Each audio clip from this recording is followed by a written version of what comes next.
अस्सलाम वालेकुम दोस्तों, मैं हूं मौज़म फ़खर।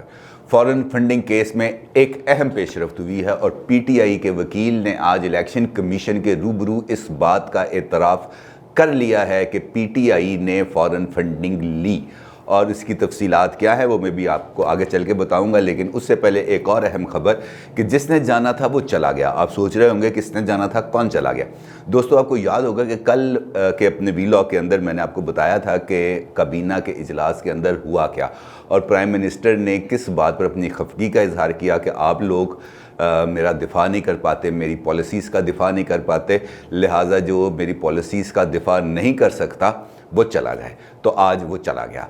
आज पीटीआई के रहनुमा नदीम अफजल चंद ने मुआवन खुसूसी और प्राइम मिनिस्टर के तर्जुमान की हैसियत से अपने ओहदे से इस्तीफ़ा दे दिया है और ये इस्तीफ़ा प्राइम मिनिस्टर ऑफिस में पहुंच चुका है। अभी प्राइम मिनिस्टर ने उनका इस्तीफ़ा तस्लीम नहीं किया, अभी तक उसकी मंजूरी नहीं मिली, लेकिन ये बात कंफर्म है कि नदीम अफजल चंद ने अपना इस्तीफ़ा दे दिया है। अब इस इस्तीफ़े की बैकग्राउंड क्या है, अगर हम इसकी बैकग्राउंड का जायज़ा लें तो इसके पीछे फिर वही वाक़या आ जाता है मच वाला, जिसमें 11 मासूम बेगुनाह अफराद अपनी जान की बाजी हार गए थे और उनकी मैयतें 6 दिन तक प्राइम मिनिस्टर का इंतज़ार करती रहीं। और नदीम अफजल चंद वो उन सियासतदानों में शामिल थे जो प्राइम मिनिस्टर को ये कहते रहे कि आपको मच जाकर इस मसले को, क्वेटा जाकर इस मसले को हल करना चाहिए। लेकिन प्राइम मिनिस्टर ने एक बात की ज़िद बना ली थी कि जब तक मैयतों की तदफीन नहीं होगी मैं नहीं जाऊंगा। और इस बेबसी का इजहार नदीम अफजल चंद ने अपने एक ट्वीट में भी किया था। उन्होंने अपने ट्वीट में कहा था, ए बेयारो मददगार मासूम मज़दूरों की लाशों, मैं शर्मिंदा हूँ।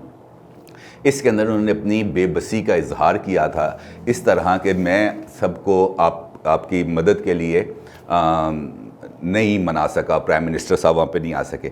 और इसके ऊपर ट्विटर के ऊपर उनकी एक झड़प भी हुई थी प्राइम मिनिस्टर के एक और मुआवन खुसूसी शहबाज गिल के साथ। शहबाज गिल ने नदीम अफजल चंद के इस ट्वीट के जवाब में ट्वीट किया था, उन्होंने इसका जवाब दिया था। उन्होंने कहा था, अवाम में मकबूल बयानिए के साथ खड़ा होना आसान है, चुप रहना, मीडिया से गायब हो जाना आसान है, लेकिन लीडर का दिफा करना मुश्किल है। यानी कि उन्होंने नदीम अफजल चंद पर इस बात पर तंज किया था कि आप पीछे हट रहे हैं, आप वज़ीर-ए-आज़म का दिफा नहीं कर रहे। जिस पर नदीम अफजल चंद ने उनको ये जवाब दिया था, आजकल मकबूल बयानियाँ तो सियासतदानों को गालियाँ देना है, जो ना मैं पहले देता था और ना अब दूंगा।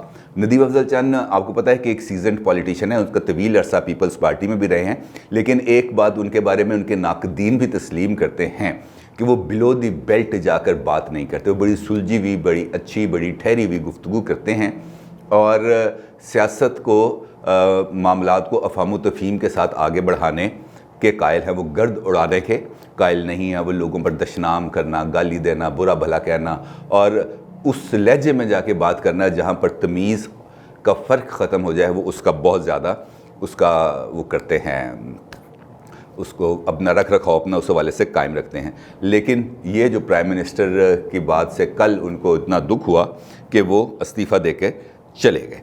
अब हम बात करते हैं फ़ॉरेन फंडिंग केस। आपको याद है कि फ़ॉरेन फंडिंग केस पाकिस्तान की तारीख़ में इलेक्शन कमीशन के अंदर सबसे ज़्यादा अरसा तक ज़ेर इल्तवा रहा। ये पटिशन पीटीआई के जो बानी रुकन हैं अकबर एस बाबर, उन्होंने नवंबर 2014 के अंदर इसको दायर किया था, लेकिन अब 6.5 साल गुजरने के बावजूद ये अभी तक समाअत के मरहले में ही है। आज जो है पीटीआई के वकील, उन्होंने इलेक्शन कमीशन के सामने अपना जवाब दाखिल किया और उस जवाब के अंदर पीटीआई के वकील का ये कहना था कि हमने पैसे आए हैं हमारे पास, फॉरेनर्स ने हमें पैसे दिए हैं और ये पैसे हमने अपने एजेंट्स के ज़रिए वसूल किए हैं और वो एजेंट्स हमें उसकी तफसीलात नहीं बताते कि मैंने एक्स से पैसे लिए हैं, वाई से लिए हैं, जेड से लिए हैं, उनकी कौमियत क्या है, इसके बारे में हमें नहीं मालूम होता। हम सिर्फ इस बात की तस्दीक कर सकते हैं कि ये जो पैसे हमारे फ़ॉरेन करेंसी अकाउंट में आए हैं, ये हमारे मुकर्रर करदा एजेंट ने भेजे हैं। सिर्फ इस हद तक हम इसकी तस्दीक कर सकते हैं और वो पैसे किस किस ने दिए, क्यों दिए, इस बात की हम तस्दीक नहीं कर सकते। बिल अल्फाज दीगर अगर हम इस बात को फ्लिप साइड में देखें तो ये बात समझ में आती है कि पीटीआई ने आज इस बात का एतराफ़ कर लिया कि उसको गैर मुल्कियों ने फंडिंग दी है। और पाकिस्तान के इलेक्शन कवायद के मुताबिक कोई जमात पाकिस्तान के अंदर जो सियासत करती है और इलेक्टोरल प्रोसेस का हिस्सा, यानी कि इलेक्शन लड़ती है, इंतखाबात लड़ती है, अपने उम्मीदवार खड़े करती है, वो इंतखाबी अमल के लिए किसी भी गैर मुल्की से पैसे वसूल नहीं कर सकती, चाहे वो किसी भी मद में क्यों ना वसूल किए जाएं।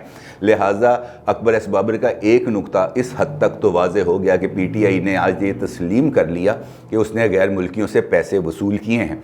इस जो पीटीआई के जो वकील ने अपना जवाब दाखिल किया, इसके जवाब में पीटीआई के जो बानी रुकन थे, जो उनको अब पार्टी से अलग हो चुके हैं, अकबर एस बाबर, उन्होंने उस पर अपना रद्दमल दिया। उन्होंने कहा कि पीटीआई अब एक बात तो तस्लीम कर लिया, आहिस्ता आहिस्ता बाकी बातें भी तस्लीम कर लेगी, और पीटीआई सिर्फ इस बात पे, इस पर्दे के पीछे नहीं छुप सकती कि ये एजेंट की कार्रवाई है और हमें इस बात से कोई आगाही नहीं है। पीटीआई को इस तमाम सवालों के जवाब देना पड़ेंगे कि ये फंडिंग आई कैसे है और इस फंडिंग को उन्होंने इलेक्शन के अंदर किसके कहने पे इस्तेमाल किया। और यहाँ पर आके वो ट्रिकी सिचुएशन पैदा हो जाती है जिसके बारे में ये तासुर आम है कि अगर फॉरेन फंडिंग केस का फैसला पीटीआई के ख़िलाफ़ दिया इलेक्शन कमीशन ने, तो पूरी की पूरी जमात और काला दम ना सिर्फ करार दे दी जाएगी, बल्कि ये जो लोग मुंतखब होकर असम्बलियों में गए हैं, ये उनको भी डी सीट किया जा सकेगा।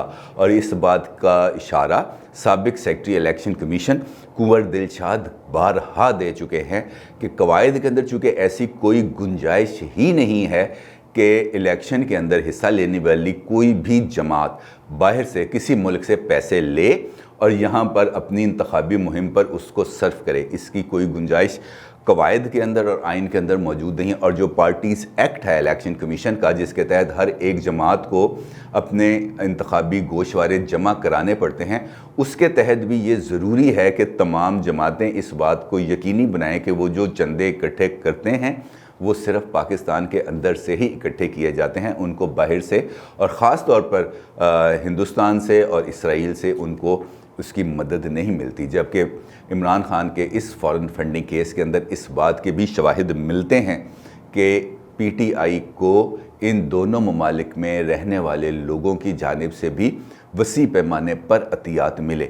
और आपको यहाँ मैं ये भी बताता चलूँ कि यही वो केस है जिसकी बुनियाद पर पाकिस्तान डेमोक्रेटिक मूवमेंट यानी कि पीडीएम 19 जनवरी को इलेक्शन कमीशन के बाहर एक प्रोटेस्ट करने जा रही है और वहाँ पर वो धरना भी देंगे ताकि इस केस को जल्द अज जल्द इसकी सुनवाई हो और इसका फ़ैसला किया जाए, क्योंकि ये केस इस वक्त पाकिस्तान की सियासत के अंदर बहुत ज़्यादा अहमियत इख्तियार कर गया है।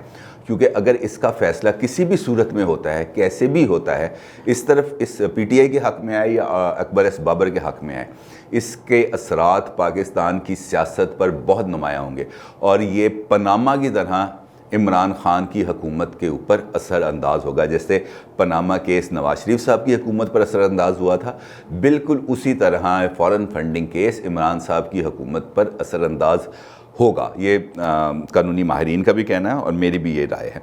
अब देखना ये है कि इलेक्शन कमीशन इस केस को अब किस स्पीड से चलाता है, क्योंकि अब ये डिमांड बढ़ती जा रही है कि अब इलेक्शन कमीशन इस केस की रोज़ाना की बुनियाद पर समाअत करे ताकि इसको जल्द अज जल्द मंतकी अंजाम तक पहुंचाया जा सके।